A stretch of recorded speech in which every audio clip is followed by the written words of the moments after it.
Welcome everyone to another episode of the Frito and Willie Show. I'm Frito, Marcelin represent, and we got Willie Mack is in the building, man. You know what I'm saying? Same hat as last episode, same shirt. Obviously, we're recording these back to back. They all right, man. They'll be cool with that. Man. It's all good. Yeah. No need, no stress, no worries and stuff like that. No doubt. But as we do every episode, we're gonna start off with hot new music, man. Like what you've been listening to and stuff like that, man. Willie, please let us know.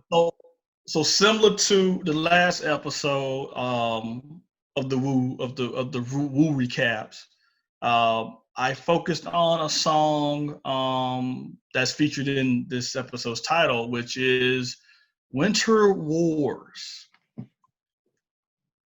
I don't really have a lot to say because I know that my trusted co-host holds this song in very high regard.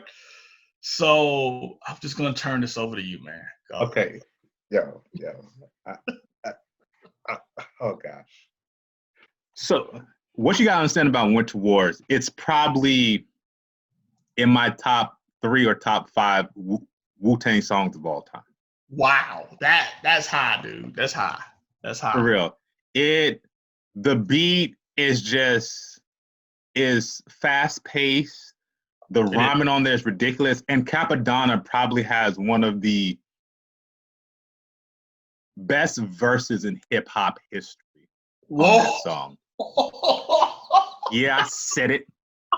Okay, what is it about them? Because I remember you saying this in college. Like you have been carrying the Capadon flag, at least for his participation on Winter Warz, for a long time.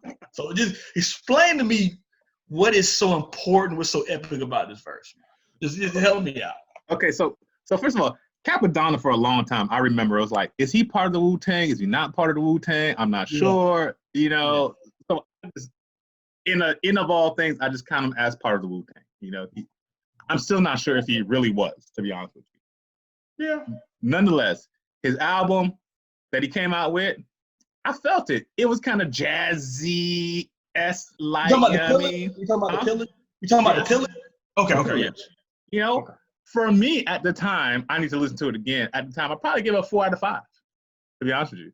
I'd probably give it a 4 out of 5. I'm going to have to re-listen to the Pillage now because I don't think it resonated with me that much. Trying to figure out what year it came out. It probably was a bunch of stuff out that year and I was going crazy. Yeah. So I'm going to have to remind myself about the Pillage. So I'll put it on my you used to have the summer reading list of the book of the month. Now, again, this was, yes, put it on your summer reading list because I got to do the same thing as well because I haven't listened to it since it first came out. So this was like 20 years ago. You know how you listen to music now, you'd be like, probably doesn't hit the same. But at the time, he followed in the Wu-Tang pathway, sort of, I will say more under the RZA tree a little bit, more under the Gravediggers vibe, There are trees of Wu. There are trees. Correct. There are That's trees. what I think. But he had a little bit also, too, of Ghostface in him as well. That's what I feel like. So now with this Winter Warz song, the song was just, first of all, the beat just hit you just like this. Yeah, it was. All right? And then Capadonna, he made it like a battle verse, but still made it a great song. Because there were cats, cats were rhyming on this song. I'm looking at the lyrics now on the other screen. I'm like, this wasn't no joke song. No. And it was on the Ghostface Iron Man album. So it wasn't this was not a throwaway situation. Like, no. It was a show and proof situation. Master Killer's on this. You God's on this. Of course, Tony's on this. And everybody came with a verse. And then Capadonna everybody came in with their A game. It's kind of like having like your first 4 batters just Baka, and he cleaned up. He was just like, okay, let's do this. I felt like, I don't know what the energy was like, but I felt like they were in the room together and said, like, who's got the best verse? And you just felt that energy in that song, like, okay, that's what you coming with. Okay, that's what you coming with. And he just had time to just pull everything in it, because he was like, and that got thrown out of the Method Man Jeep or still some like PLO style got thrown out with the Method Man Jeep. I gotta find the lyrics here, because it was just. It's crazy. Like everybody else spit like a 16. He went on for like 60 bars, bro. That's the thing. So he kept on for 60 bars, but you never got tired of it. Yeah, I knew his verse was long, but now that I see it printed out, I'm like, can't wait for 60 bars, bro. Listen, that's what I'm saying. It was like battle style, because there was, out of that 60 bars, there was no hook. No. There was no hook. He kept the same energy all the way through. All the way through the song. This stuff in here I didn't even catch. Now that I see it written out, like when he says smoke and dial a blunt and dial the 917 number, I think this is genius. Like, I'm seeing this now, but like 917, of course, the New York area code. And then, I understood what the last 5 digits were, but I didn't understand that the 160, that's Park Hill, that's the projects. And then the last couple digits, 59311 is actually the numerical code for dick.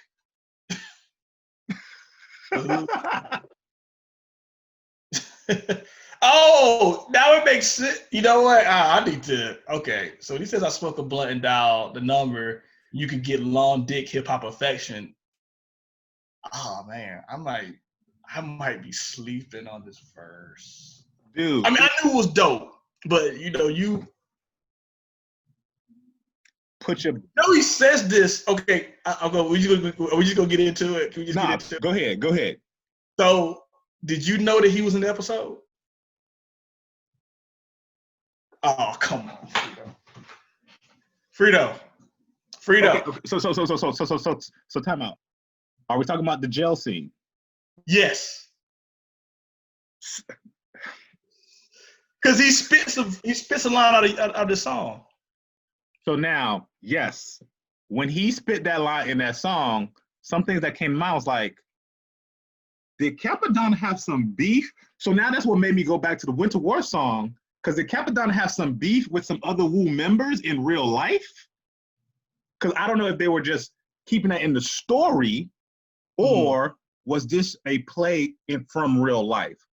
Because, Capadonna he never really felt fully ingrained into the whole Wu structure. So there's a reason for that, according to you, God. I read you God's book, and I definitely suggest that as reading you God's biography. Though Method Man has come out and said that there are a couple things in that book he does not think is true. So I want to put that disclaimer out there. That Method Man said this. Like, literally, Method Man said there's some stuff in that book. He's like, I don't remember that happening that way. But you God said the only reason Cap is in the group, and sort of made it seem like the reason Cap's in the group and the reason Cap's not in the group and you God is almost just because of timing. Cap was locked up when the Wu were getting their deal. And they could, but you God was too, but you God got out just in time. That's why you God's only on one song. 2, but really 1. You guys on Chessbox, and he does that little interlude thing on Protect Your Neck. But like, that's why you guys not all over that album, because they couldn't wait on Cap. So that's what you guys said. You guys said that's the reason why that happened. And it seemed like Master Killer was just you guys admitted that he didn't really know too much about Master Killer, but that Master Killer definitely was a late entry. That's why Killer's only on chess boxing as well. So So I think that's why. I think that if Cappuccino, I mean, he calls himself Cappuccino too, but if Capadonna was available, he probably would have been a Wu-Tang member. I got you. So Capadonna early on was one of my most favorite Wu members. I think he was. He was like Jerobi in Tribe Called Quest, sort of. You know, though Jerobi was a member of Tribe and he left on his own accord. Gotcha. So it was a little different. But it was like that other dude. You know what I'm saying? Like there's no, and like, you know, if you know enough, you know, rap crews, there's always the other dude. Like Royce was the other dude with D12. Like he's not in D12, but why is he not part of Detroit? Isn't he from Detroit? Isn't he better than every other D12 member? Shout out to Proof, RIP Proof, of course, but like, why is it Royce? Even Redman had that sort of relationship after a while later on, where Redman would be on a bunch of Wu stuff, and of course, his relationship with Method Man. Though I found out recently that Redman was not fond of Method Man when he first met him. Really? Yes. I know we're going on tangents, but you know, this is what we do on this show. Right. But so according to the History of Def Jam, another book I've recently read, Redman was like this crazy draft pick, you know what I mean, for Def Jam. But he was sort of different than what they usually were doing, because Redman really was like, he's all comical and funny and you love him and Chucky movies and stuff. But he came into Def Jam like that's a real street dude. Like they said he was doing stuff like showing up to the office with nothing but his hoodie on and a tissue paper sticking out of his nose, and would just sit in the corner and intimidate the office workers. Like they thought that he was legit. And not gangster in the way that like Ice-T and Cube were, but like really like a legit, he might rob all of us right here and now type of guy. And he was a risk for Russell Simmons and Def Jam, but they did it. But then his album went gold. Around the same time, it's 92, guess what's happening? Wu-Tang's happening. And, you know, Def Jam had to figure out, because they couldn't invest in all these Wu-Tang guys, and so I think the conversation was ODB versus Method Man, and they chose Method Man. And so Redman's like, who's this dude? Like, why y'all, who this other light-skinned cat that smoke weed that y'all putting all this energy into? But they ended up linking up. And of course, history was history. Like they're like, oh gosh, like you're like my brother. Let's have fun. This is great. We should do music. That really became probably one of the best rap duos unofficially. Yeah, and it made too much sense, right? It made too much sense. And like I hope if this show lasts that it goes into how I had to be real here. A lot of those divisions that actually helped out individual members actually crippled what Wu-Tang became. Crippled who Wu-Tang was. And I think Method Man in particular, hate to be like this, I felt like his relationship with Redman and Method Man realizing like this actually may be more fun. Maybe I should just go on tour with Redman now. Maybe I should do movies with Redman now. Maybe I should do a TV show, marketing campaigns with Redman now. I don't gotta do all this other ish over here. Oh, I got Eric Sermon, who's an in-house producer, to do my production for me? I don't have to get RZA to do everything for me. I have to wait on RZA? So just something to think about. Hopefully that would have to be like season 4 or 5 if this continues, but it'd be cool. I'm sorry, man. We have totally diverted. Let's get into this episode. But good combo. You know, I was excited about this episode because it was called Winter Wars. You know, I know you were. I was excited about that. You know what I mean? I was like, okay, what is this going to be about? This is one of my favorite songs ever in Wu-Tang history. Let's go. Let's see what's up. You know? Okay. And here it starts off with Divine is in jail, as we know. Yeah. And now Bobby and Dennis have to, which is RZA and Iron and Ghostface, have to take over the operations and figure out how to run with it, you know? Yes. And the first order of business is they're trying to re-up on the coke and a large supply of it for them.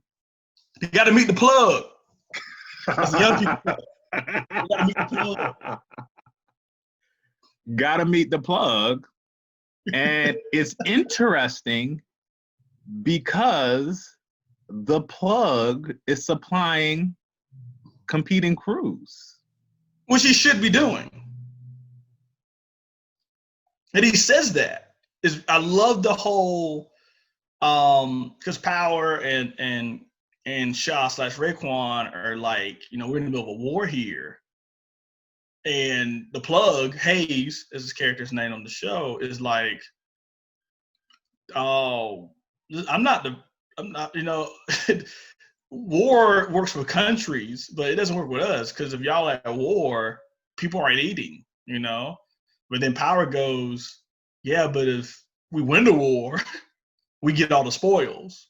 And so yeah, if you're the plug, be neutral. How does it benefit you to choose sides? Make all the money you can. Right. You know, so it makes sense. So it's I don't know if it's really like this in real drug culture because it's not about that life. Right.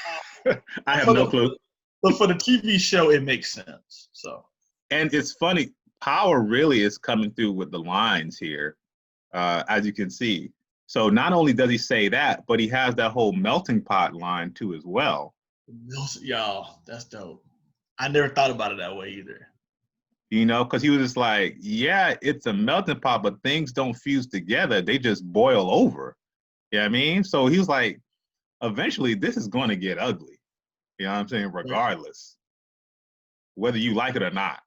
And I don't know if he's doing some type of foreshadowing of what's to come. It seemed like that's what he did. Kind of like, yo. Definitely.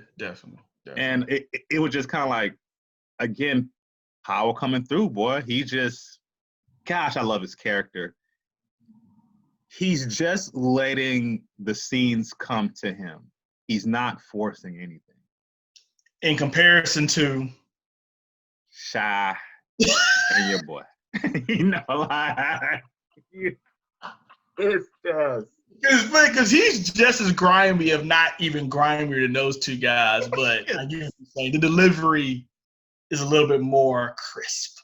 Right. And, you know, maybe because he's a seasoned vet, you know, he's been in the game, it seemed like a little bit longer than those two. I don't know. But, yo, the dude is just coming with. He doesn't show up a lot in scenes, but when he does show up in a scene, it's holding weight. He makes his presence known. Yes. He is making that's what you want from a character like that. Mm-hmm. Yeah. Who you know is important because, you know, they know they're important, but they're not the signature or character. So you want your supporting characters to still be valuable characters. And that's what Power is giving us. Yeah. One thing I noticed about this episode, and maybe just because I watched it for the second time, there's a lot of children being focused and the role of children. You know how it starts off with them in the field, and I did see this in one of the Wu-Tang documentaries that some of the projects literally did face the forest, and so the kids would have this opportunity to have almost like this not rural like thing, but it definitely would be like a forest, and like people use it for gardens and stuff like that behind some of the projects. So it was funny to see these kids arguing, and Dennis, who's in the middle of some stupid stuff, criticizing the kids for arguing. He's like, yo, y'all break this up, man. Y'all wild. And then the next thing he goes, but I'm not playing, and shows the tech. And it's like, how you gonna get mad at the kids for playing? Okay, whatever. So okay, cool. And then even when they both go to the supply house, they see how in the middle of all this stuff, there's a guy, you know, getting his semi-automatic rifle again. There's a child in the hall. Right. You know what I'm saying? And then even later in the episode, Bobby's mother take care of his little kid who just wants to play the arcade game. You know, so like it's just crazy. Like I wonder was it on purpose, but you almost have to remind yourself like, oh, this gangster stuff is going on, but there's children. They're seeing this, be modeled by this. They get hurt from it, killed from it. Who grew up thinking this is normal. That's the biggest thing.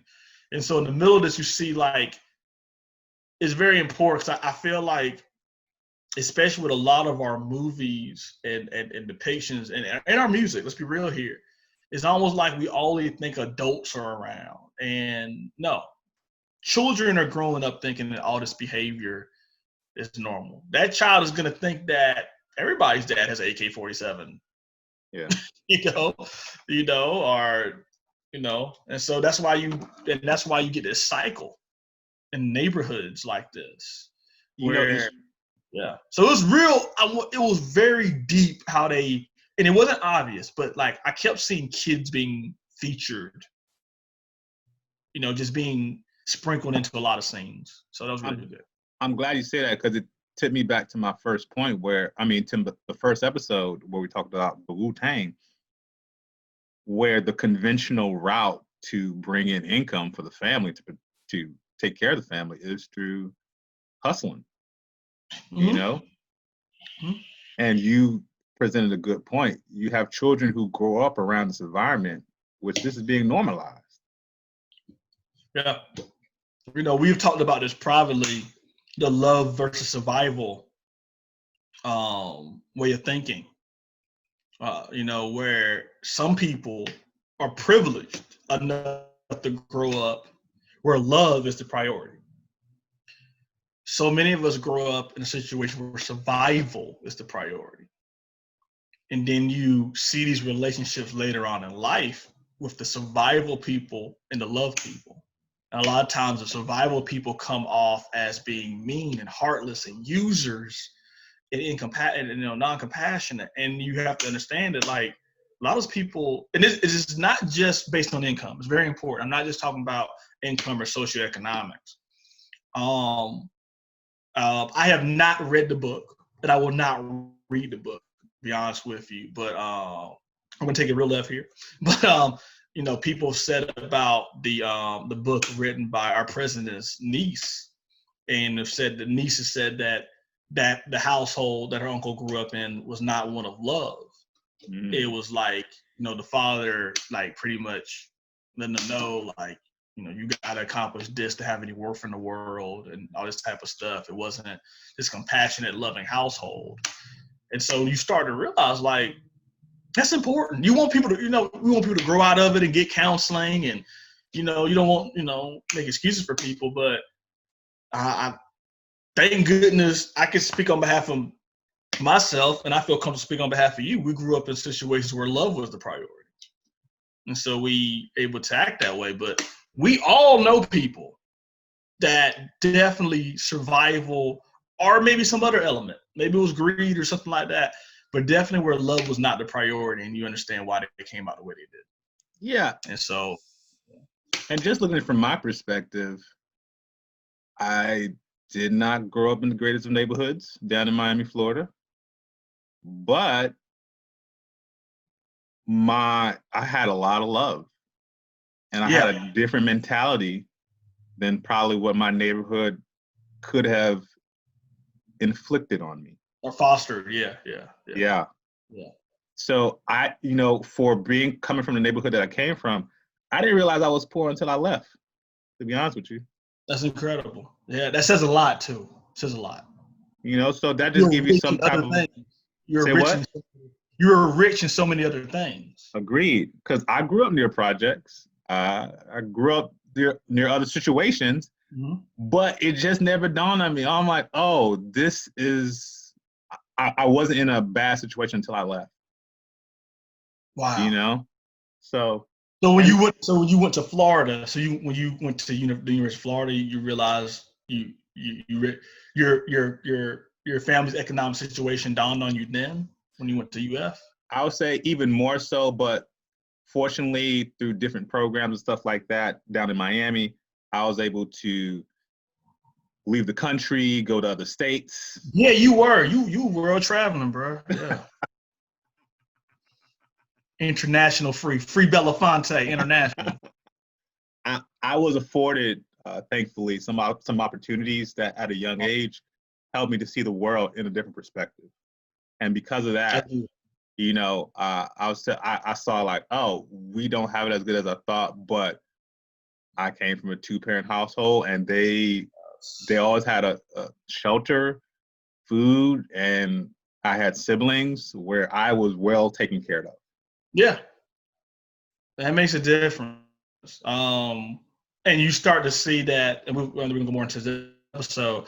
That's literally what Bobby's and Divine's mother is trying to give them. Yeah. Trying. And the thing is, too, I think Bobby's and Divine's, I think their father was a drug addict. I think they do those flashbacks where like you see them beating, like throwing stuff and everything. So yeah, definitely. They don't. I'm sure they'll get touched upon later. Mm-hmm. Will, but yeah, you definitely see something's going on, and then you see the mother constantly like on the phone with somebody named Jerome, and so you're like, who is Jerome? And right. Just the fact that the sister says Jerome and not dad is interesting. So we'll see what happens. I mean, not everybody calls their, you know, if you met somebody who calls their parents by their first name, he's like Thone.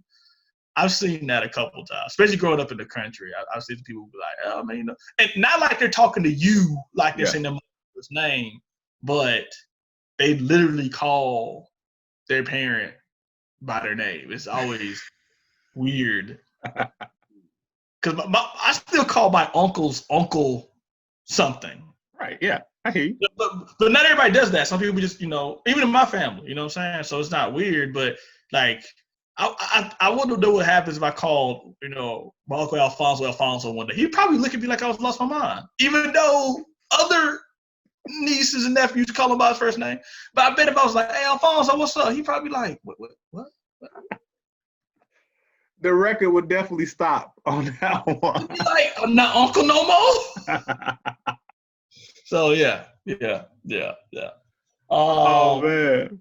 But yeah. So this also was the drug dealing episode. All the drug dealing, a lot of drug dealing, cartoon drug dealing. Yo, how do you feel about the cartoon interludes? Like I don't know. Okay. So again, this takes it back to what vibe are they trying to convey with the show? Yes. Because if you want to go to the cartoon vibe, you're taking away from the rawness of the show. They had the things looking like bunny rabbits and stuff, right? Like, right. Weird. You know, so it's kind of like taking it back to the first episode. You're what are you trying to be? Are you trying to be this raw, hardcore episode, or are you trying to be kind of like light on the subject matter? Yeah, because so it's just kind of like, oh, that's real. Because you know why you do cartoons? You do cartoons because you don't want to show dope being sold or dope being used. That's an old trick. Like Quentin Tarantino, I did not notice, man, until I saw an interview he did. In Kill Bill 1, you know when they go black and white? There's a scene where I think when they go in the restaurant, it's like the scene where like probably 80 people get cut up. Okay. Like he goes to the restaurant and she's fighting the tuxedo crew. They all got like tuxedos. Yeah, I know. There's a scene where it just turns black and white. He explained that there was so much bloodshed in that scene. The way to keep it rated R, not NC-17, was to make it black and white. So it didn't show up as red blood. He said that was like a cheat code. And so like, there's like all type of like stuff like that, like in movies and TV that we don't know about. Like you're like, why do they do it that way? It's because they didn't want to reach some type of guideline or get, you know, or get classified in a certain thing. So yeah, it's weird. When they started showing the Fiends showing up, you know, as cartoon characters, I was like, what are we doing here? Like, why is this needed? And like, especially they showed the Fiends, a lot of them as animals. So I didn't like the dehumanization of it, to be honest with you. Like, cause I get the other side of it, right? And I probably gonna sound hypocritical because on the last episode I was like, I'm getting tired of us showing shows where we gotta sell dope. But I don't think I like the dehumanization of people who are addicts. You know what I'm saying? I think, like, I'm not saying there need to be some, crime moment where a pregnant woman shows up and we all got to have that moment. I'm not saying it had to be that, but by making them bunny rabbits and cats and dogs and stuff was like, I don't know. I didn't feel like that was needed. And I feel like it also was weird because then like 10 minutes later, you literally show Raekwon cooking dope. Like, literally cooking dope. Like, cooking dope. I was blown. Like, I really was like, cause I was like, oh, okay, they don't want to show real drug usage. Like, I get it. Okay, they don't want to show. Okay, but then you got him with the. Yo, it is crazy when Power goes cooking up the marvelous. Of course, like that's from a Method Man skit when he's talking to Raekwon, like, yo, the chef, because we call him the chef because he be cooking up the marvelous. So that was funny. Another Easter egg right there. But it was just real confusing. Like, why are we showing cartoons that we showing up with them? Like, he's literally cooking dope. He is. And I'll be really, I was trying to remember, have I ever seen dope cooked? I know I have, Amidst Society, like you show them, but the fact, I don't know why, it just seemed like the single Raekwon was like, for real, like, yo, like, oh, wow, he's like, it was just. Now, I've seen more grittier depictions of cooking dope in music videos than what Raekwon was doing. It just, again, the authenticity. Granted, I've never cooked dope. I've never seen dope being cooked before in real life. I've never seen dope being cooked. Yeah, so I don't know. I'm just saying, in your trap house videos to show how nasty and grimy a trap house can look. And hey, I've lived by a couple trap houses as well. Yes. Let's just say the trap house that they were in was maybe 2 or 3 steps above the trap houses I've seen. Oh, well, he's living in the trap house. He got an apartment. Yo, with a 27-inch Zenith, you know what I'm saying? He sold it to Zenith. Yo, I'm so disappointed he didn't say 27-inch Zenith, by the way. I was so disappointed. Should have said that. Why didn't he say that? I probably would have lost my mind. Maybe they didn't want to make it too corny. But okay, if you don't know what I'm talking about, guys, it's when we're doing all out of order. Who cares? When Raekwon gets the apartment, okay. So I didn't catch it the first time I saw it, but the second time I saw it, I don't know why it didn't resonate with me the first time I watched it. That Raekwon was so happy because he's got an apartment, but for some reason he didn't realize that he really didn't have an apartment. He really was just a watchdog for the trap house. So he went from being like super excited, like, yo, son, you got me off the rooftops, you know what I'm saying? And then, oh, you got the TV. He thinks he's about to watch Price is Right, and it's really just none of the channels work but the camera. You could get a second TV with the cable hooked up. Power ain't about that. Power's not about that, man. You're on the clock 24/7. What's that? Yeah, it was so fun. It went from being like, I went from being like, oh, to being like, oh, what happened to the last cat that was living in this apartment?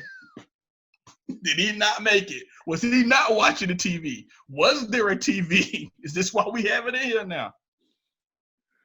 It was just really weird. It was just really interesting to me, like that whole scene, like how I watched it the second time. But I don't know. I just knew he was going to say the scene. I just knew he was about to say it. Also, we've really gone up in technology when in '94 a rapper would say the 27-inch Zenith. That was like a cool thing to say. Like, yo, think about it. If you went to somebody's house right now, like you was like, oh, yo, Frito's hosting Super Bowl party at his house. All right, cool, let's go through. And if you said to me, yo, like, what type of TV you got, Frito? You need me to bring the thing? Oh, no, man, you cool. You know I got the 27-inch Zenith, baby. Believe it. What? You need to add about 30 inches. You need to, dog, that's crazy. You need to double that. Like, you need to double that. Yo, 27 inches, you used to think that you was doing it with 27 That inches. was our college TV, though. Oh. I think my college was a 21-inch. Yeah, my college was a 21-inch. I think I had a 27-inch that I bought off somebody. So you had you had the Raekwon TV. You were living large. And dog, that was 94. You were in college from 2000 2005. So we talk about 7 years, and you had what Raekwon was rapping about. And he's so dope. How you selling dope and only got a 27-inch TV?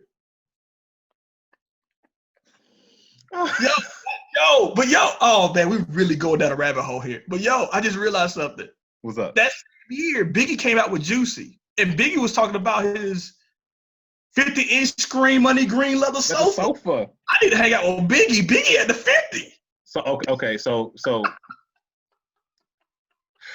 if we do decide to talk about another aforementioned rapper later on, I have a whole segment of like that tree line that he comes from. That he comes from that Biggie tree line. Who's that? Ricky Rose. You know, let's talk about this in the verses. Yes. We want to talk about. We have a bonus episode coming up soon. We will talk about the Rick Ross. Yeah, we. I know where this is going. That's gonna be funny. 27. Yes. Yo, with Biggie basically is what you're saying. You know what I mean? Yeah, hang out with Biggie. Biggie got a 50-inch with the money green leather sofa, and we all scrunched up watching Raekwon 7-inch Zenith. They don't even make Zeniths anymore. What is? I had a Zenith. My mom had a Zenith. We had the floor model, the floor joint. Oh. You know what I'm talking about? Freaking 400 with the cathode ray tube, 300-pound TV. Yes, I do know. Yeah. TV, and it had like cabinets on the other side. Oh, y'all had an OG. Y'all had an OG, dog. No, the one that after it stops working, it becomes a desk, and you put a TV on top of it. Yeah. We had one of those too, because it had the wood on the side. The wood on each side. Yeah. Had little, like you could take little, you would put, no, I know what we do. We put photos on each side of the TV. They became like little photo cases. Yeah. See, ours had like a wood thing on the top too. So you just stack stuff on top of it. Yeah, you stack stuff on top of pictures, awards. Yeah. Oh my gosh. It was like 200 pounds, son. It was heavy. Like my dad made like a base with a roller thing on it so that we could just going around. Yo. Like I can't wait. I can't wait till you able to explain to your kids, you know, little P and your other future kids about, like, you know, like I'm in the guest room with a little flat screen behind me. That's not 27. I think it's about 44 inches right there. So we still not on Biggie's level yet. But no. But time out. That's in your spare bedroom. That's 44 inches in your spare bedroom, homie. Oh yeah, I'm living large. You're right.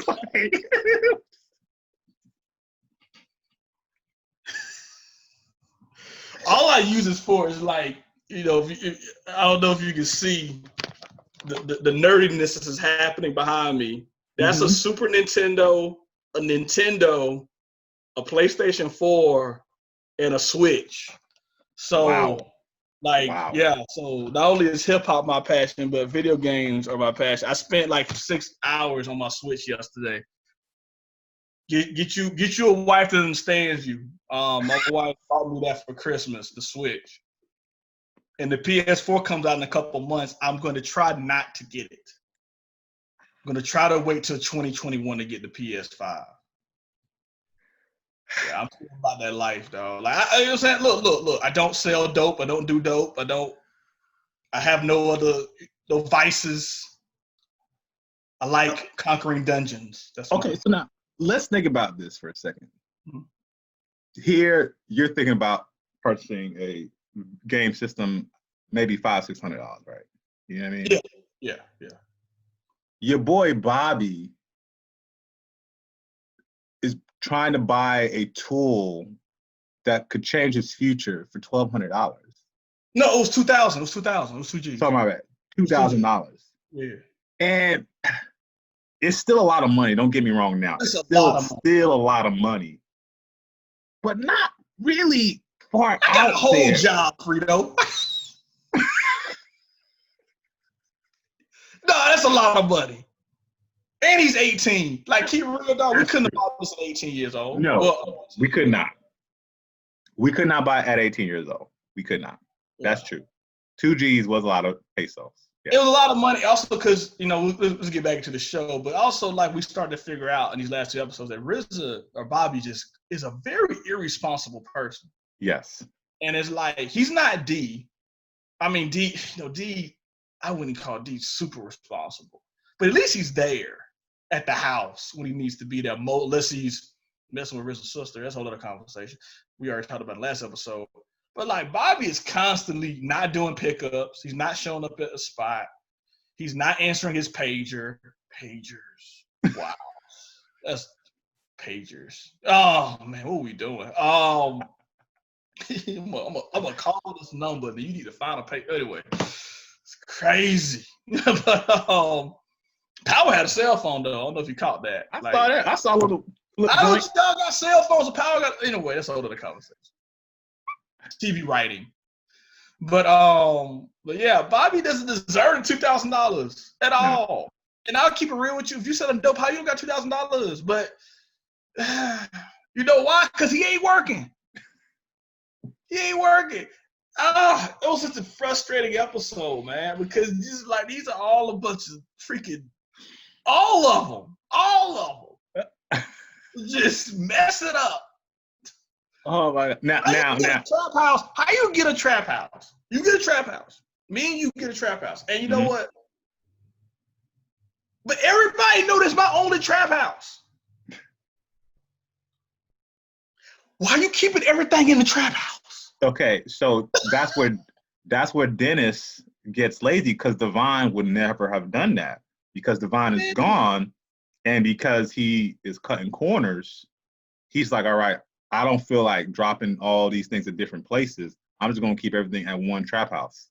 Not at D trap house though. You know what I'm saying? You got your trap house. I learned that from T.I. Your trap house and your stash house can't be the same situation. That's 10 Crack Commandments. Biggie said that. Like, what are we doing? I have never sold dope. I've never sold aspirin. Laughing gas made me as high as I ever want to be in my life. Oh my gosh. That dude said hookah a couple times and my chest hurt. Never again. So I am as drug free as you can be. But I am not keeping the cash. I'm not keeping the cash and the supply. In the only place that I have a mark, that in my only transactional place. So you selling, supplying, you selling, storing, and banking in the same building? Y'all some flunkies, cuz.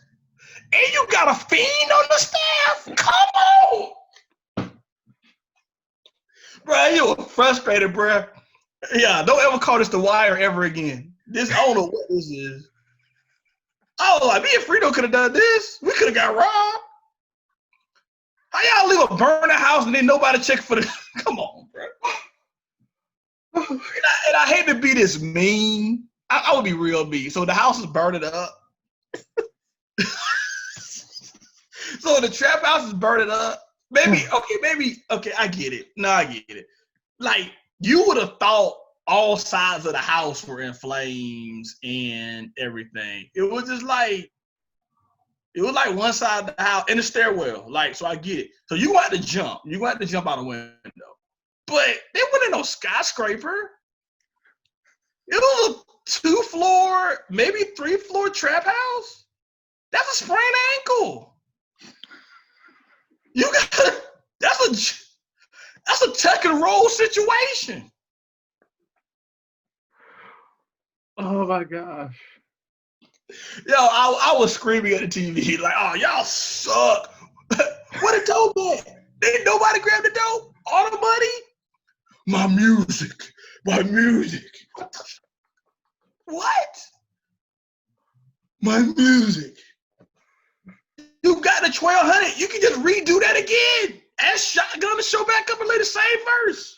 This is not end of the world. My music. Yo, y'all, you suck. Didn't nobody want to pick up the phone like when Daddy could. Yo, I felt like everybody was on detention, including the mama and the daddy. Oh my gosh, dude. Ah. Son ate the big piece of chicken. You know what I'm saying? Like everybody's scared. He in jail. What are you gonna do? Oh my gosh. Yeah, man. I'm sorry. It's all good, man. It's all good. I was just totally amazed at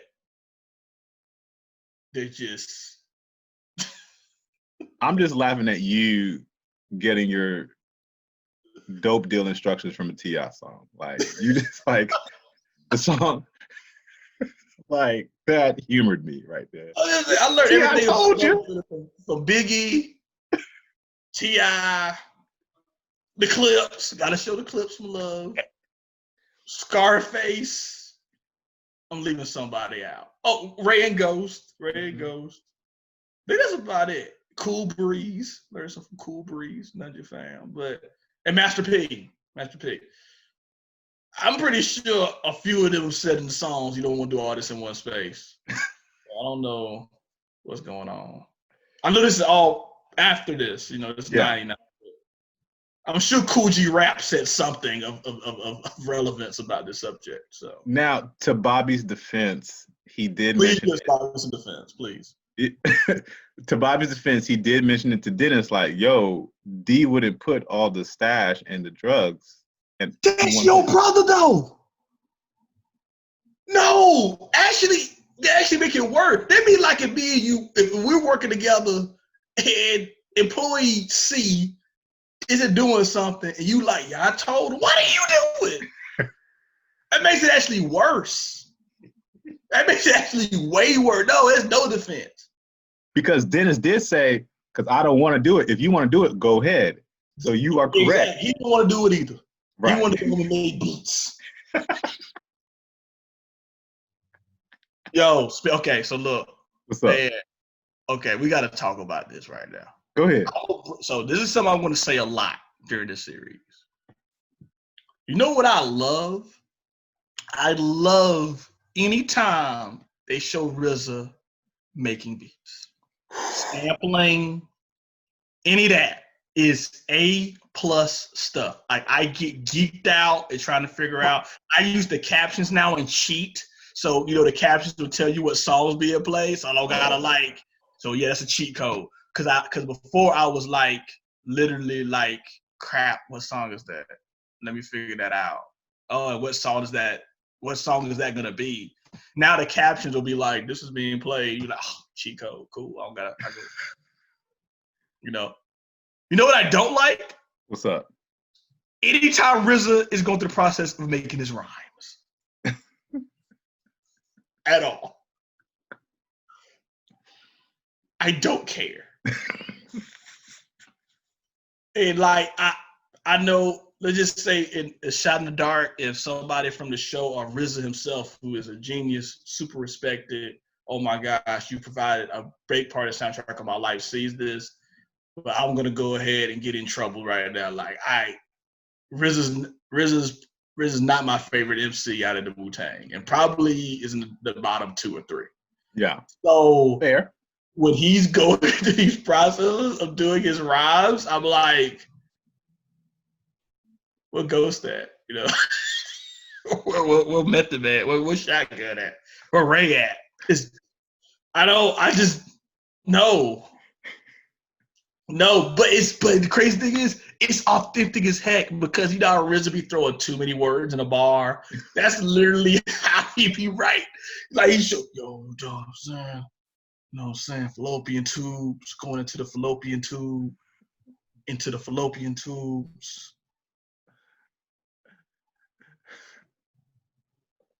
Authoritarian to totalitarian into the fallopian tube. Like that is exactly how RZA probably writes, man. And it's just like, I don't think RZA, you are an A+ producer. A+. You own the list.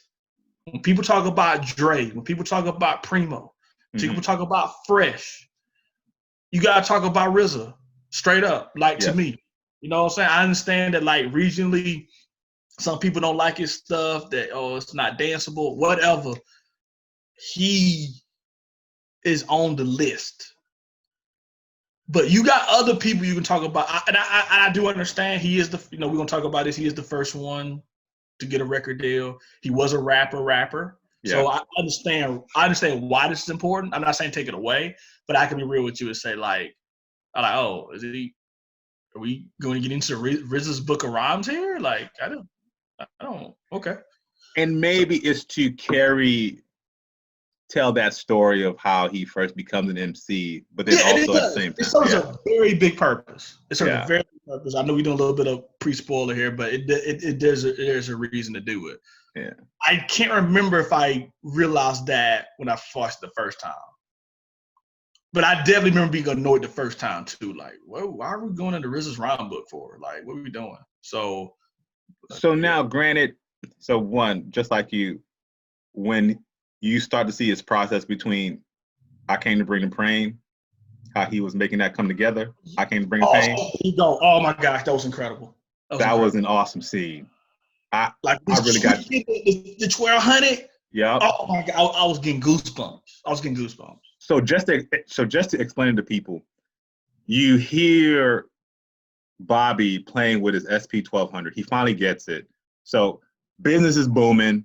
They done got the brick from the plug. They're flipping it. Bobby is making decisions that has really made the business, who knows, 10 times, 20 times more money. He picked a prime location for the trap house. You got to give him credit for that. He did. And so because of that, he's able to get the SP 1200. And then there's a pivotal scene where he's playing around it. He has no instruction manual because he had to get a floor model. He's playing with it. And, he's putting like the bass beat. He's playing a sample. And you're like, what is this? I don't know what it is. And then he starts to layer some of the sounds for I Came to Bring the Pain. And when you realize it as a fan, you're just like, wow. You're seeing the genius, the mindset of an artist putting his stuff together. And that was just an incredible scene right there. A very incredible scene. It reminds me of Hustle and Flow, which I think is one of the greatest things in hip-hop movie history. I don't think Hustle and Flow gets respect as a hip-hop movie enough. Mm-hmm. Maybe if it would have been about Juicy J or DJ Paul, even though of course they made appearances in the movie, it would have resonated more. But like seeing them lay the foundation for Whoop That Trick in this was incredible. And I know for some people they're like, gimmicky, whatever. I have seen multiple interviews with artists who said that literally they've made beats that way. Like they're touring around and let's just put some stuff in here. Someone got a chant going. Let's just ride with that. Let's see where that goes. And then before you know, you have this hit. And so Whoop That Trick could have been Tear the Club Up or something like that, where you're just like, somebody just does a chant, Tear the Club Up, Whoop That Trick. And somebody's like, lay some snare to that though. Speed that up. And before you know it, you're like, it's a song. So yeah. I've seen Q-Tip say that in an interview before, how like he would just go to the record store and just pick random records and then put it on the thing. And sometimes Jerobi or somebody would be over and then he'd just be scratching. Before you know it, someone's just saying something. It's like, again, let me turn that back, So that was a beautiful part of the show and like got me super hyped. And then the fact you see Method show up But did you catch the Ray part though? When Ray was supposed to be on the song, and you saw them doing a little battle thing, they were sort of insulting each other a little bit. Like that's crazy because Ray, they all did that for real, and of course that goes into the torture from the where Meth and Ray were going back and forth. You know what I'm saying? So yeah, and RZA said that would happen a lot, where they would sometimes even get on songs, like they would have to like play torture with each other to see who, blah blah blah, because you can't put all 8, 9, 10 members who could Capadonna on the same song every time. So sometimes they had to figure out other ways for them to compete getting on songs and stuff. Right. Then you got multiple albums being, so it's crazy. So, and RZA was, at one time, he and Mathematics, I think, were the only people doing beats for them for a while. So, yeah. And so, that plays more into RZA's genius, why he should be kind of at the top. He probably masterminded the first 9, 10 albums for Wu-Tang. He got classics, like not good albums. Like we can definitely. I mean, I have no problem saying that 36, Only Built for Cuban Links, and Liquid Swords are definitely classics. 5s. Yeah. And then you got something like Return to the 36 with ODB, which at its lowest is a 4. Like, I'll be honest with you, could be 4.5. Yeah, I'm saying, like, at its lowest is a 4. Like, and then you got Iron Man, which I don't think is as good as Supreme Clientele, but Iron Man is still freaking ridiculous. Yes. And you know what I'm saying? Like that's 5 incredible albums. And like, there's other ones too. Like, we'll talk about Deck when we get to the Deck episode, and why his album could have been better. But it wasn't his fault. But yeah, man, no, RZA is super. But like I said, like we just talked about, I just enjoy his production light years more than his pen. Yeah. So yeah. And we already talked about Raekwon getting off the roof, but yeah, that was good for him. Heartbreaking scene. So the stash house gets burned down. Yeah. Okay. I made a lot of fun of it, but go ahead. Yeah. Go ahead. And so because of laziness, stupidity, whatever you want to call it, all their drugs are gone. All their money is gone. Divine needs bail money to get out of jail because it's getting hostile in jail for him right now. Yes. Yeah. Like, understatement.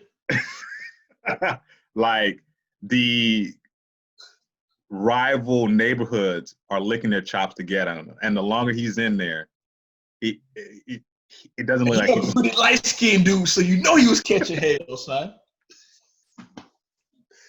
Oh, yes. Oh, we looking for him.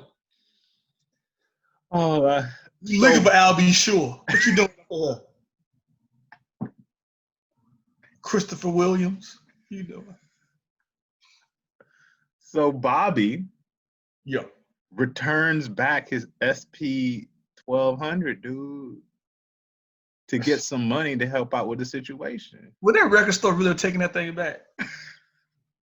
Not for full price. He would have got like $700 back, bro. Hold on, time out. I'm mad at them for selling a floor model to him for full price, homie. How you gonna do that? How you gonna charge homie like that? Hey, when you put a business in a black neighborhood, they do it any type of way, bro. With no instruction guide.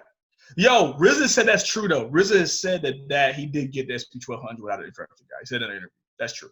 So that shows even more of his genius to learn how to play it. Come on, man.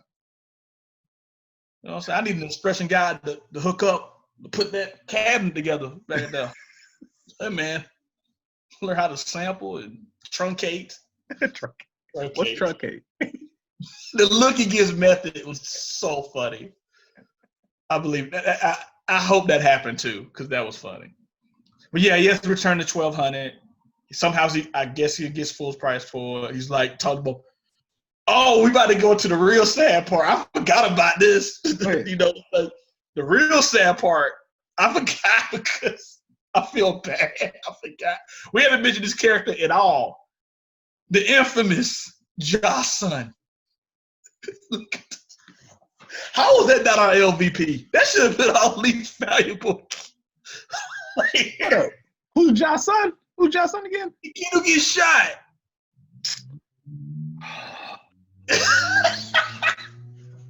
That's what I thought you were about to say was heartbreaking. Because like he's telling his mom, like, I made a move, you're gonna be okay. I sold the thing. Then at the same time, the mother's like, I understand, baby, and then plap, plap, plap. I was thinking about another part where Divine is in jail talking to Bobby, and he's like, "What happened?" Oh, go back to that. I'm sorry, man. Go ahead. No, that's cool. No, you're chronologically correct. Go ahead, man. I'm sorry. And then Bobby he doesn't say anything. It's just more and more. I'm just like, okay, Bobby is a child.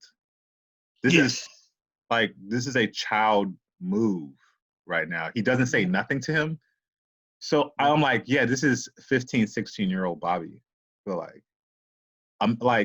don't know if a grown man. I think he would. I think a grown man would. I know some. Oh, you think so? Really? I'm gonna. Before the next episode, I'll try to figure out. Even though it won't be authentic, I'm gonna see like at what time did some of this stuff happen. Basically. Okay. Got you. But no, I still think he's 18. I'll be real with you. I think you're seeing through the guise of you. That's true. And fair you enough. At 19, 20. Fair. At 19, 20, you made some responsible decisions to change your life and your family life. But let's keep it all the way 100 here. We got some 30-year-old, 40-year-old people in our lives, bro. Definitely 20s that are not about this adult life. So I'm just gonna keep it. I'm just gonna say that and keep it moving. So I definitely think it's very reasonable that a 20-year-old would be like, yo, the first $2,000 I get, I'm gonna buy this SP 1200 because it's the coolest thing. Because yeah, I believe it. I don't think so I think maybe you wouldn't have made that decision. Maybe I wouldn't have made that decision. And you know what?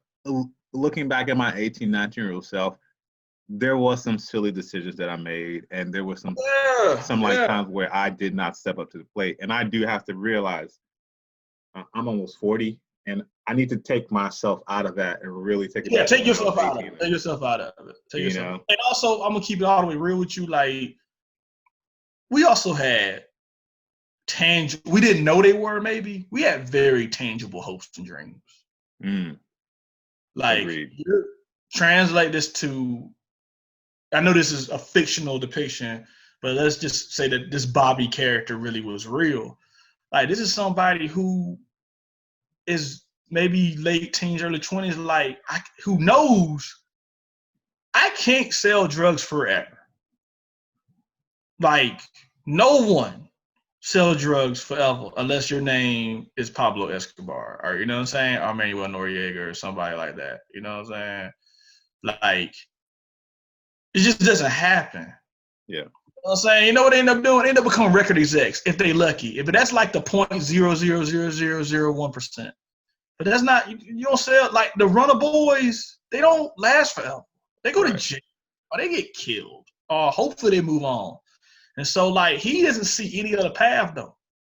And so his only path to him that's logical is this other great skill set he has, is this hip hop thing, which is still in its infancy, and he's trying to figure it out. So no, I actually think he's very realistic in what he does. I'm making fun of his decisions, but I actually think his decisions are very realistic. I think he actually would have been unrealistic if he would have not bought the 1200. Because I'm like, I'm getting my $2,000. I'm going to the woo. Especially, I know I can't. Maybe you can. I've never been that good at anything in my life. I don't think. No, those type of skill sets. Like that good. Like that. Like I'm an A student. Mm-hmm. But like Riz is not an A student in what he's doing. Yeah. He would be the first person on Harvard's list if we translated this to to academics. You know what I'm saying? Right. Like he'd be all world, Rhodes Scholar, everything. He's a savant. He doesn't know that yet, but for him to be that good at what he's doing, I would have bought the 12. You know what? Let me trick it. I would have bought the 1200 too. I would have bought it. I would have bought it. And you know what? He's making better decisions with his drug money, other than your boy, which you alluded to earlier, Job's son. You know what I'm saying? Job's son is so realistic as a character. He's so realistic. Oh my gosh! I know some people probably hate him. They're like, "Look at this idiot." We all know a Job's son, dog. I know I do. Man, I know a Job's son. I knew Job's sons at Florida, bro, where there shouldn't have been no Job's sons. We all grew up with Job's sons. Yes. In our lives. Yes. We probably know some Job's sons right now. Right now. Woo! Just wilding. What are you doing? Oh my gosh. Like because in both episodes, he just flew off the handle just doing some silly stuff. And you're just like, so in the first episode, I was trying to figure out who Josh's son was. Who is he? Like, he isn't anybody. Okay. No, let me say that respectfully. He's no one that we would know is what I'm saying. Yeah. Because of how we'll go ahead and get into it. What happened at the end of episode 2? Well, okay. So he gets killed, but it's the reason why he gets killed that really I'm disappointed in. It's not like because he was manning a stash house or got in an altercation where he was trying to hold down the fort or anything like that. He was jealous of some other gangster hustler. A big timer. Big timer. You know, he was jealous of him having fresher gear, him dating a woman that he tried to get at, you know, and he was just straight up hating. He was just hating hard. And so in his bright idea, he puts on a face mask. So a face mask to go rob the dude in his apartment with his girl there. Wearing what? And they showed this earlier in the episode, he kind of has these one-of-a-kind sneaker designs that nobody else has, and he did not want to divulge because he wanted to be the only ones wearing them. We all know those guys. We all know them. Yes! So realistic. He's so realistic a character. Oh my God. Nah, man, I can't tell you where I got these, man. Really? Like, really? Come on now, dog. Okay, cool. Get out of here.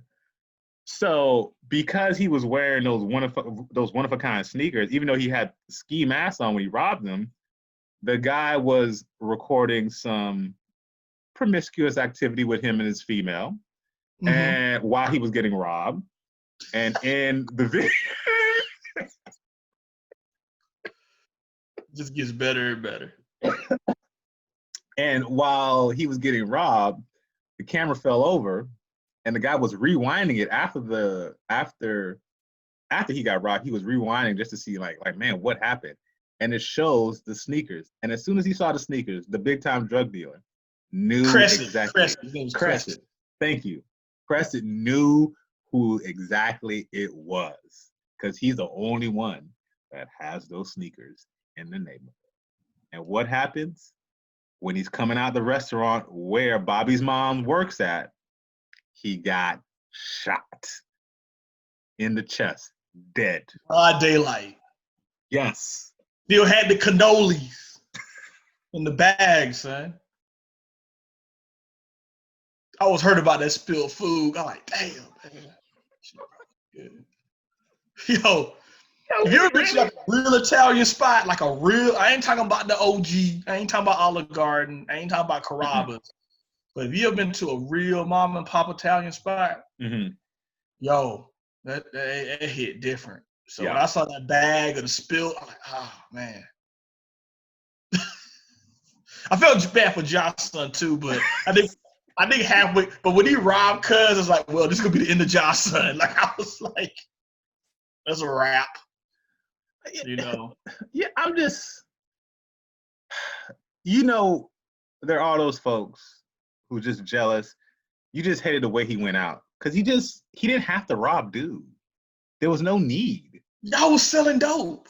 Yeah, Y'all were doing good. they was making money. If you would have been at the stash house, maybe it wouldn't have gone up in flames. Like I don't know. And everybody liked him. It was crazy. Everybody. We'll talk about it next episode. But he was I didn't realize, but he was a well-liked person for everybody. But those guys are well. Oh, you're talking about Josh Sun? Yeah. Yeah, Josh Sun was charismatic. He was witty. You kind of like. He could have been a rapper. Yeah. Yo, that could have been Ludacris right there, son. Yeah, I would have bought the Josh Sun album. Like, jumping out the ring. Like, you hated him, but you loved him at the same time. That's why he's realistic. Josh Sun's the dope dealer that comes to the basketball games, the high school basketball game, and is fresh. Everybody knows he sells dope. Everybody knows he sells dope. And everybody likes him. The principal, hey, man, what's going on, Josh? Hey, man, what's up, Mr. Ricks? What's up, dog? And everybody like, you know, Josh sells dope. Is anybody gonna check it? Yeah. We're gonna talk about this in the next ep too. But Josh Sun is 2 Chainz. You know, like 2 Chainz. Oh, 2 Chainz-esque, like super flashy, super cool. 2 Chainz is not a troublemaker though, so maybe that's not a good analogy. But just the super flashy. I can see 2 Chainz being. I've seen 2 Chainz interviews be like, "You ain't got these though," and point at his shoes and shit. You know, and you're not mad at him for some reason because it's 2 Chainz. Right. Like, we ain't got these Giuseppe's. You're like, okay, cool, you know. Speaking 2 Chainz, you know. So yeah. So that ended the episode on a real, because you already got that low, like you said, from Devon still being in prison and Bobby having to give out $1,200 and all that, and then you get the triple whammy. You know, the house burnt. Like, it just, like, last 10 minutes of the episode was like, God, this is rough. You know, this is falling apart. And then, dang, Josh Sun gets shot up in broad daylight over a dookie chain. And the thing is, too, he was flashing the dookie chain. Like, I'm like, homie, not many people. In the same hood. Right. Why was I stupid and thought he was going to sell the chain? Like, why did I think that was going to happen? And I was shocked when they showed him wearing, so I was just like, man, he just robbing this dude just to sell it. Like, that's what I was thinking. It never occurred to me he was gonna wear it. I don't know why it didn't occur. So when they showed him right on the block, I'm like, oh, you wanna get caught? Because he was wilding. Like, you can't be one of the top dope dealers get robbed of his chain and watch, and then you mysteriously got this new chain and watch. Like, at least sell that chain and watch and get a different chain and watch combination. I know this is for TV. I do get it. I know y'all like we frustrated like, Willie, why you act like these real people? But it was so like that wasn't the best writing. But it was realistic at the same time because people do this. Yeah.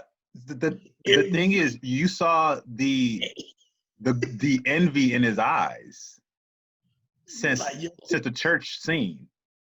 Yeah. Yeah. It was weird.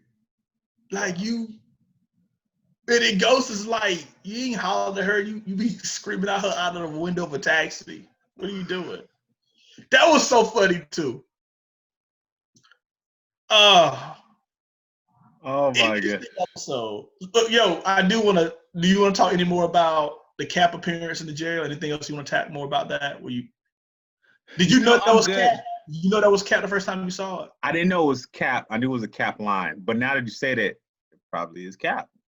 Yeah. I think it's Cap. I think I'm gonna be disappointed if it's not Cap. I'm gonna be like, what was that line about? Like, Why did you do that? And the fact that Cap is from Staten, I am 99% sure. Okay.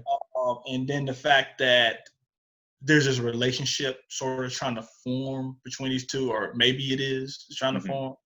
Also, it's just interesting the politics of New York, and I think this is something that, as a non-New Yorker, I didn't really know until later on in life. I did not, it makes sense now, and you look back on it, but I didn't realize that there was this hierarchy with the boroughs. You know what I'm saying? And so this is something that gets hit on in a lot of Wu-Tang interviews and documentaries, is that they were very proud to be representing Staten, because Staten was the stepchild of the other boroughs. In fact, some people don't even consider Staten and Long Island real boroughs. You know what I mean? So you got the Bronx, and of course Bronx was representing already in the hip hop. Of course, we go all along about that. KRS and everybody, and then you got Queens, which already had Coogee Rap and MC Shan, and then Brooklyn. Brooklyn, you got Kane, and then you got Queens. You got Queens. Did I say Queens already? Did I say Queens already? Queens. And did you say like the Harlem, Manhattan area? I don't think. Harlem would be part of Manhattan, isn't it? Yeah. Harlem, Manhattan is the part that I'm trying to figure out who was really representing. I know who represented later, but I don't know who was representing. That's true. Brooklyn. And then Long Island was Rakim. And Chuck D. Gotcha. LL Cool J represents Queens as well. I don't want to leave him out. Run DMC representing Queens. So you got a lot of representation there. Staten, Cass ain't rapping in Staten. And so it was interesting to see that even play out in the prisons. And I understood why it was important when Devon said this is Brooklyn House. Like, because Brooklyn represented, that was, I guess, where a lot of Brooklyn cats went for. I don't know if this was in Brooklyn, but definitely Brooklyn House lets you know that Brooklyn ran this prison. And so you got these Staten Island factions arguing, which doesn't really make any sense, because they don't care about your Stapleton Park Hill situation. Y'all just all Staten cast us. Yeah. So I hope it's Cap. But we'll see. And he called himself Cappuccino in the rhyme. Well, I know he's quoting a Cap verse, but I'm just assuming it's Cap. It would make no sense if someone else is rapping a Cap verse. Right. So. That definitely makes sense. And he got at least the pigmentation that resembles Capadonna too. If it was like a total light skinned dude, I'd be like, well, I don't know what's going on here. But I don't know. We'll see. That Easter egg, hopefully. Okay. Crazy, we've got Capadonna in the show, maybe, but there are a lot of Wu members we have not seen yet. But of course, that's going to change. I will say what I was like. So we gonna get Capadonna before we get Deck? Really? Oh. We got Capadonna before we got Jizza? Are they cousins? Are Jizza cousins with ODB and RZA? Like, what's going on here? Storyline. Yeah. So, but it was interesting I was also excited. I was like, oh, freaking Cap. Are we gonna get a Shaheem appearance? Oh wow, Shaheem the Rugged Child. Yo, man, I had such high hopes for Shaheem. I hope he's doing good now. I mean, he was acting and everything. Oh, word. He was in Too Deep. Oh. He had a little role in that. I mean, we talk about, man, that was like 20 years ago. I'm acting like that came out last year. Never mind. So I'm sorry. In Too Deep was a long time ago. That was a long time ago. Oh, man. LL Cool J being a hard dude who's still playing. Hit him with the pool stick. That was rough in that movie, man. That movie is underrated. All right, so you want to go to the awards, man? We'll go to the awards. Anything else? Yeah, man. What's your MVP, dude? Who's your MVP? Or what is your MVP? Okay, let me see. Let me think on this. Okay, so I'm gonna make my MVP. I think I'm gonna just give it to Bobby. I felt like he had a lot of ups and downs. It's funny because it's hard not to give it to Bobby because he's definitely the protagonist. Yeah. But it was interesting. He had some highs and lows in this episode. The high definitely was him making the making the Bring the Pain beat, and Method Man showing up in the low. What was him? My music, and him having to tell Divine that he messed up the money, had to return the $1,200. So most valuable player, my man Bobby Digital. Yeah. So I gotta agree with you on that one. He's my MVP as well.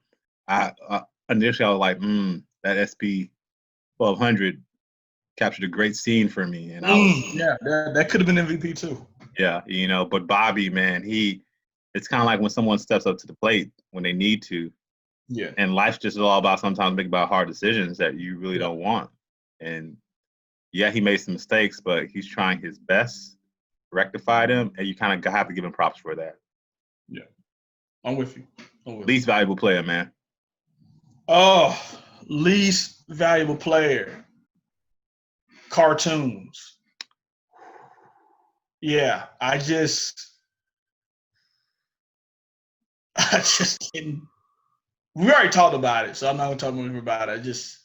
I felt like it diverted from the rawness that we were going through, and then we see cartoon bunnies. Just was. Oh man, can I mention one more thing that was too funny but shouldn't have been funny? Sure. And this goes back to your least valuable player from the previous episode. Yo, when Dennis/Ghostface burnt homie's beard off, I don't know why I found that so funny, and it shouldn't have been funny. So I just want to put that out there. I laughed. Oh, and then OAB threw the beer on him? He did throw the beer on him. What were you doing? That could have started. Look, that could have started the first fire, right? Throw alcohol on a flame. But anyway, hair is heck of flammable. So that could have been right there. Oh my God, that was foreshadowing. We didn't even know it. Oh man. So what about you? Your least valuable player? Man, Josh Sun, man.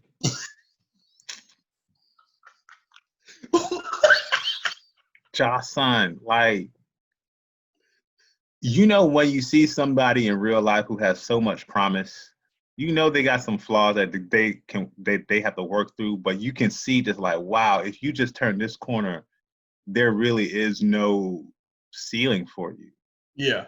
And Josh Sun, you kind of got a feeling like, because you like the dude, yeah, he was braggadocious, but you appreciated him when he stepped on the scene. Yeah. And, it was just envy, jealousy, hate that made him do what he do and got his life capped, man. Yeah. Like, you are already known as the freshest dude on the block. You're already known. The Fresh Prince of Staten Island. So just chill, but he couldn't let that go, man. And that's my least valuable player right there, man. Yeah, literally. No longer on the show. All right. Oh, that was cold. Oh. Yeah. Yo, okay. One more thing. So it just hit me. When Ghost is simulating the gunshot thing, he's like, I'm gonna have him like, yeah. That's literally what Joshua was like when he got hit. He was, yo, look back at that. Look, real talk. We only making fun of this because it's a TV show, like for real, like that. That's the only. But it's just funny, like there's unintentional foreshadowing. Maybe it was intentional, but literally when Ghost he'll have him like it's amazing that literally that's what happened to Jocelyn in the same episode. Like, it's just weird. My god. Oh, yeah, I'm rocking the EPMD shirt today. I tried. I need a new Wu shirt. The Wu shirt I have is in. It's not wearable. It got the print got faded off and don't look like a W no more. So what I had, Eric and Parrish, forever making dollars. Oh my gosh. Yeah. Yo. Good episode though, man. Good episode. We want to thank you all for listening, tuning in, all that jazz. Please check us out on all of the streaming platforms. like, subscribe, comment to Frito and Willie on all the social media sites, TikTok, Instagram, Twitter, all that jazz. We on it. Holla at us. All right. And with that, we out. Peace.